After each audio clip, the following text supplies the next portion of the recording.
enormously gifted, a true all-rounder. He was the subject of tabloid media hype and hysteria, a rebel who didn't always have a cause. England's hero, a true match winner. Ian Botham is one of ESPN's legends of cricket.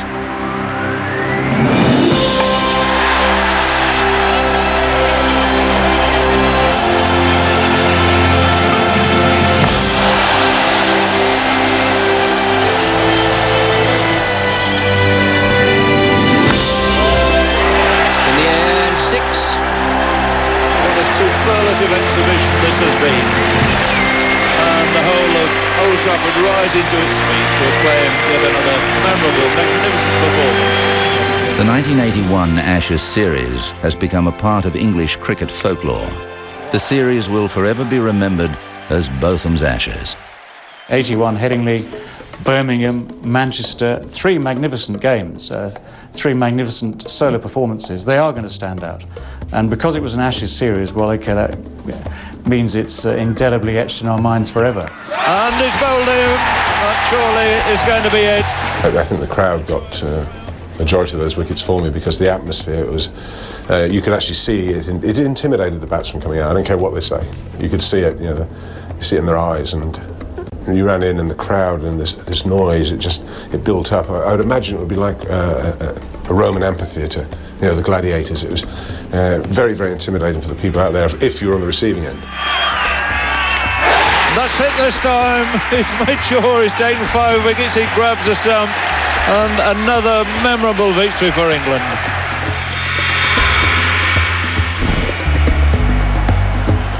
Botham was a big muscular man, nicknamed variously as Beefy, Boff, or Guy the Gorilla. But he was no wild slogger. His batting technique was good. His defence was excellent when he chose to use it. And he hit the ball as hard as anybody in the game. All good shots, straight down the ground. Botham doesn't bother running. When he hits them, they stay hit. Ian Terence Botham, Sir Ian Terence Botham.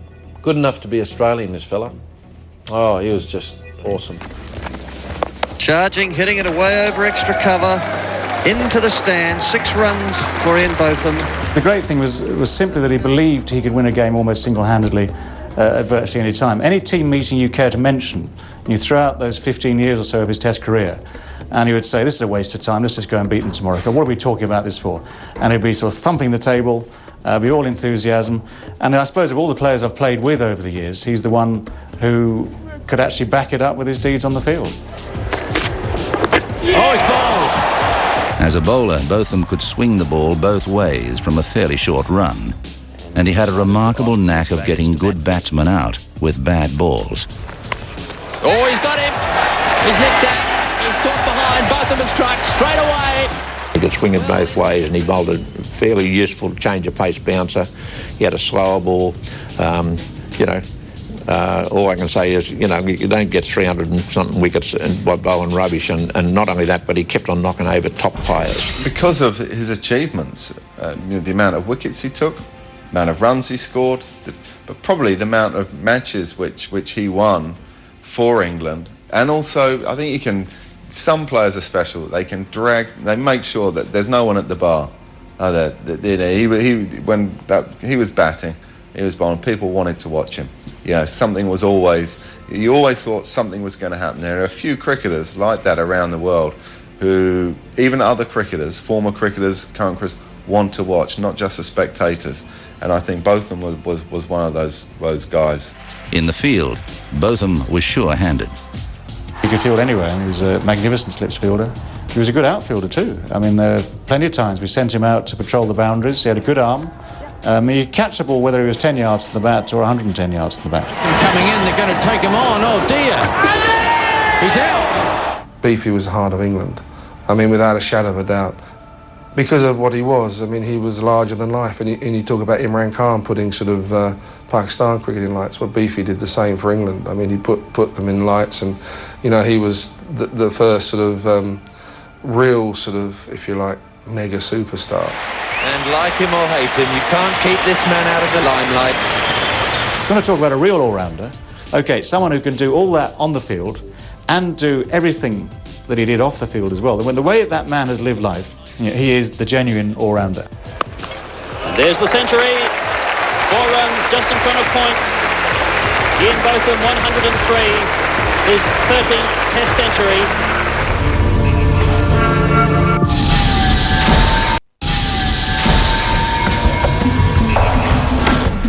Playing for Somerset, Ian Botham announced his presence on the cricket stage on the 12th of June 1974. He was 18 years old, facing a fearsome bowling attack, and his side was under pressure. It was Hampshire against Somerset. I think it was a quarter-final. Andy Roberts bowled me a bouncer. Well, I was a little boy from Yeovil Town. I hadn't seen anything like this. And Andy came steaming in, bounced me, and I thought for a moment of stupidity. Actually, I think for a split second, or a thousandth of a second, thought about hooking it. But then instinct and common sense took over, and I ended up defending myself. And the ball hit me here, went on and grazed my, a little cut up here, nothing serious. And 2 teeth out here and 2 on the recoil this side. It was quite a bang. Actually, it probably did me a lot of good because I think I was probably concussed and went on and got the runs. Despite the blood and smashed teeth, Botham stayed at the crease to make 45 not out, win the game and start the legend. Well, my first recollections of Botham were before he was even picked for England. He was out in Melbourne during the centenary test match on an SO scholarship. They quickly stopped their sponsorship of cricket after Ian's involvement with them in Melbourne. And he was meant to be helping out in the dressing room. Benson and Hedges, the sponsors of the centenary test match, had 500 bats, no less, that we had to sign during the game. And his job with Graham Stevenson, the former Yorkshire bowler, was to get us lot to sign these bats. But you'd come into the dressing room in the morning and Ian would be curled up in the corner asleep, having been out all night on the Terps. So we knew what we were letting ourselves in for when he finally made the England side in 1977.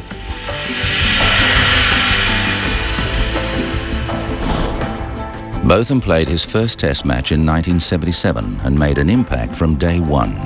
I said then that this lad will go on and put his name in the record books, yes. But I'd also said that before he played his first Test, because I'd seen him play a few games, quite a few I'd umpired when he played for Somerset. And I said then that this kid were going to go all the way. And he's bowling, first ball, his first wicket in Test match cricket, and what a scalp to get. Botham's arrival really summed up the man. It really set the precedent for what would follow. The way he came in against Australia, who turned out to be his favourite enemies, of course. He took 5 wickets on debut, and the way he got his first wicket really summed up the man. It was a revolting long hop, and Greg Chappell, the kingpin of the Australian batting order, was the man he bowled it to. Any other day, Chappell would have carved it away through the covers for 4. He chopped it onto his stumps, and you can't script that. You couldn't ever script anything that Botham did. He had this knack of putting his presence on a game and just taking people down with sheer force of presence. He could do that even on debut. He just was a remarkable character. That's it. That's the 100. Back with a square leg. That's the 100 to Botham. Botham made his first Test century in early 1978 against New Zealand. Got off to a flying start, 5 wickets in your first match, and then another 5-wicket haul, and then New Zealand 100 came, and then it just all seemed to happen so quickly, and it was great. In 1979, Botham achieved the double of 1,000 runs and 100 wickets in Tests, faster than anyone in history. He was larger than life. He never had a grudge against anyone. He'll try his backside off to knock you over. He liked to spend a bit of money to get you out. And he played like an Australian. He don't like to defend the ball and whatever. He went hard after the ball. He was great to watch. Fantastic player. He's one of those guys that he just believes he can score the runs necessary, or take the wicket, or take the catch. He's so confident in his abilities that he backs himself to the hilt.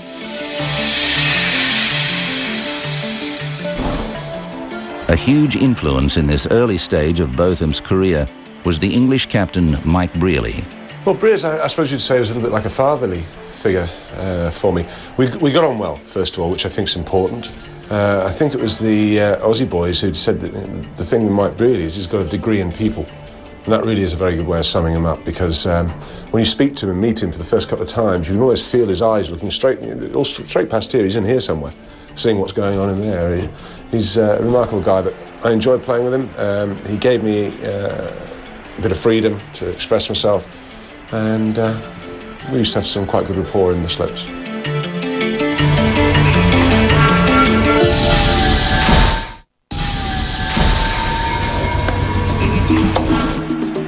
Botham began 1980 with a remarkable performance in the one-off Jubilee Test in India. He scored 114 and took 13 wickets. Shortly after, he took over the captaincy of England from his mentor Brealey. I think in a way that self-belief, that sort of belief that he could win under any circumstances, hampered his captaincy. Because it's not easy to transmit that to 10 other players, some of whom, inevitably, being more mortal, as it were, than Ian, would have the odd little bit of doubt there. And I think as a captain, he would look back now and say, well, actually, he needed to do more than he did. There was the same sort of feeling pre a game, let's just go and do it, lads. And you need more than that. I think you need to do more than that as a captain. You need to understand the needs of individual players more. And it was just proof, I think, that at that stage of his career, in fact, the captaincy wasn't quite what he needed.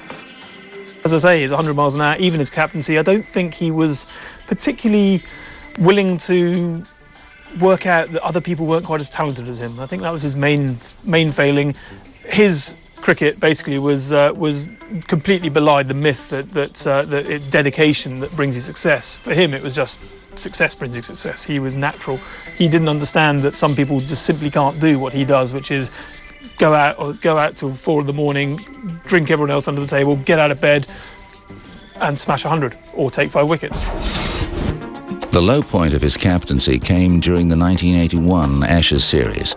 After poor English performances in the first 2 tests, Botham resigned. It wasn't just that he was stripped of the captaincy, he resigned moments before he was told he was going to get booted out anyway. He'd just got a pair, in fact, at Lord's. He was at a totally low ebb. And what happened after that, Mike Brealey took over. And whilst we were practicing up at Headingley, Brealey sort of went up to Beefy quietly. He said, look, I've got another all-rounder up here, Beef. You've been under a huge amount of pressure. I'm thinking of leaving you out tomorrow. And Beefy just turned around and said, Breers, if you leave me out tomorrow, you'd better get another captain up here because you'll be hanging off that balcony. I mean, that's how desperately he wanted to retrieve things and turn them around. And my goodness, didn't he? In the air, and 6. Botham then produced those memorable performances that would destroy Australia and re-establish himself as England's favourite son. From that point, you know, we get a totally different cricketer. We turn up at Headingley for the next Test match. Ian's batting performance in that particular Test match, you know, will always stick in my mind as being, you know, Ian Botham at his absolute belligerent best. We're at tea time, day 4. England have got no chance. But the period between tea time and stumps was some of the most extraordinary cricket you'd ever want to see. Before you knew it, you know, almost in that period of 2 hours, the whole game had just turned around, and you know, that's what he could do to a cricket match. And he did it quite a number of times, particularly against us. Botham followed his match-winning 149 in the 3rd Test with a devastating 5-for-1 bowling spell in the 4th match at Edgbaston, once again snatching an unlikely victory for England. Well, the thing is that Australia were 89 for 3, and I think they only needed 130 odd or something like that to win the Test. 89 for 3, so I thought to myself, well, it's only a matter of time before they get these runs. And I know Brealey said to Both, can you give me what have you got left? And Both said, I'll give you everything I've got, he said to Brealey, because he respected Brealey so much. He came on at the City end at Edgbaston, and the rest is history. He took 5 wickets for 1 run and won the Test for England. It was an amazing performance. There are many, many exploits that you could go on with Beef about, whether it be Headingley in 81, where he got 149, and then in two matches later got, when it looked like England were going to lose a match, you know, with Australia chase 154 in the 81 series, he got 5 wickets for 1 run. Having been sulking in the outfield because he thought he should have been bowling instead of the spinners. So when he came on, he did something about it, quite enormously about it. Having completely transformed the series, Botham then delivered the knockout blow to the Australians with another century in the 5th Test. I really enjoyed that. To take on Dennis Lillee, who I think is the best bowler of all time, to take him on and to win that day and win comprehensively was a nice feeling. In the air.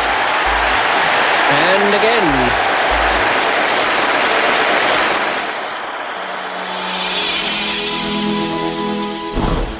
After 1981, he was plagued by back problems, which affected his mobility. Although he would struggle to stay fit, he continued to produce magic moments. In the 1985 Ashes series at home, Botham took 31 wickets, once again reserving his best for his favourite foe, Australia. I think as much as anything, it's the way the Aussies play the game. I've always admired that. They play really hard on the field. Don't expect anything, don't give anything. But in the days when I came into the game, you come off the field and if we'd been fielding all day, you put your feet up, the Aussies had been batting, would come in with a couple of cold beers, you'd sit down and chew the cud. I mean, it was war out there, believe me, on the field. But it's 6 o'clock, so time to relax. And I learnt a lot from listening to those guys and what they had to say. In 1986, Botham became the highest wicket taker in Test matches.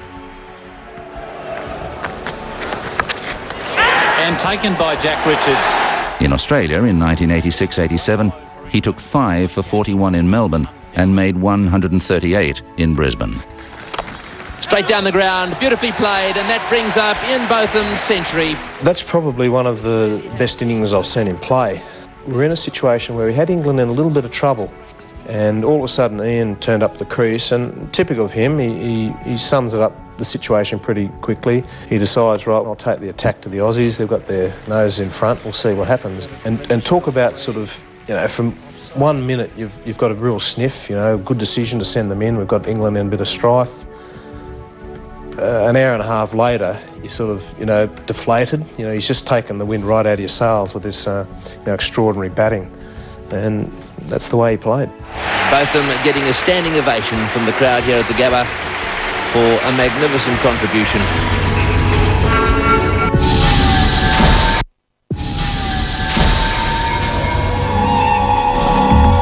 Throughout the late 80s, Ian Botham was becoming better known for what he did off the field than what he did on it.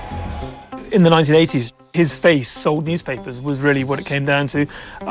He was banned for admitting to smoking marijuana in 1986, and funnily enough, when he was out of the side, England were abysmal. They lost to everyone, and he comes back moments later after his ban. He suddenly breaks the world record, gets a wicket in his second over, and the rest is history. Graham Gooch said, "Who writes the scripts?" He was a man who dominated everything that he ever came across, including, in the public eye. Everyone was looking at him, he knew it, and carried on regardless. Ian Botham enjoyed life on and off the field, and I certainly can't blame him for doing that, and I certainly wouldn't criticize him for doing that. Life was made for living. I think a lot of times Ian Botham's life came in the papers because he was Ian Botham. He was one of the greatest cricketers England ever produced, the greatest all-rounder, in my opinion, they have ever produced, and so the spotlight was on him, and whenever he went to enjoy his life off the field, they would keep on following him, they would keep on reporting on it. And that's just the way life is here in England. In general, I actually got on very, very well with the majority of the cricket writers, inverted commas, the real reporters from our point of view. What was a problem was that there was a tabloid war going on, which everyone's aware of, and there's 65 million people on this rock, and it's big business. So obviously there was a period where some editors perhaps didn't worry quite so much about whether it was true or not.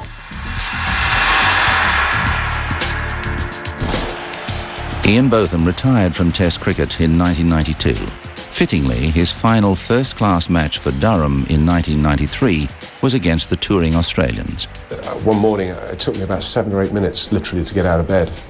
And I thought, I've had enough of this. It's very frustrating when you can't perform as you had before. So it just made sense to me, well, get out. And I'm not enjoying it. And I knew that there was no future for me in the England side so what's the point of me cluttering up first-class cricket and get out of the way and let some youngsters come through. Tees off again, great shot. Ian Botham bounded into the spotlight in 1977. the year in which most of the world's best players defected to Kerry Packer's World Series cricket. He was seen as a gifted, carefree young gun who played for love rather than money. He brought flair and passion to the dour English game, on and off the field. He changed English cricket, really. I really think he had a bit of West Indian blood in him, really, the way he plays. But when he had a ball in his hand, you know, he was doing something all the time. When he went out to bat, he played like he wanted to play, not what the coach might or the captain might tell him. But he enjoyed his cricket, and he gave England great service. And gave cricket in general, you know, a bit of a boost. His exploits are still talked about, you know, in revered sort of terms, particularly when you're talking about Ashes battles. And I think what made him so good is that he's one of these larger-than-life sort of characters. He's one of those blokes that he never believes there's any situation that he can't, you know, do something about. Ian Botham played in 102 Test matches. He made 5,200 runs at an average of 33.54 with 14 centuries. He took 383 wickets at an average of 28.4 and completed 120 catches. He was one of cricket's great all-rounders. For a few wonder years, Botham was the miracle man. He seemed superhuman. When he turned out to be very human indeed, those very flaws seemed to make him even more popular. He was a working-class hero in the pastime of aristocrats. People will talk about Ian Botham for years and years, for decades, and especially in England. People will talk about Ian Botham forever. Again, because of the Ashes series, 1981 Ashes series, when they watched Ashes here and that Test match at Leeds. But anywhere you go, youngsters who never ever saw Ian Botham live or even on tape, they talk about Ian Botham because he is the thing when it comes to cricket here in England. And it's pretty difficult to see anyone superseding him. So Ian Botham, his legacy will live on forever. Great all-rounder. The lifestyle he lived, the way he played the game, people won't forget that. He was a massive campaigner, anti-leukemia campaigner as well, which is possibly one of his biggest legacies. In 1977, he went along to a children's hospital and saw these kids playing around. The nurse told him that, oh, they've all got terminal leukemia. And he just couldn't believe this. He couldn't fathom how seemingly healthy-looking children could possibly be on the verge of death. And basically, he has spent the rest of his career really promoting that cause. He has raised millions for that cause, and it's really that, alongside his cricket, really sum up the legacy of the man. Everything he does absolutely wholeheartedly. One of the great characters of world cricket, on the field and off the field. Yeah, great friend and great company. But if you sit there and try and go drink to drink with him, I know who's going to come off second best. Always something would happen, whether he had a ball in his hand or a bat in his hand. Something would always happen. You know, whether it's falling over the stump, getting your leg over, whatever it was, or taking endless wickets, or caught and bowled, or he just couldn't turn away. Botham was a shooting star, the quickest to take 100 wickets and score 1,000 runs in Test matches. At his peak, he routinely achieved the unlikely and occasionally the impossible. He is without doubt one of ESPN's legends of cricket.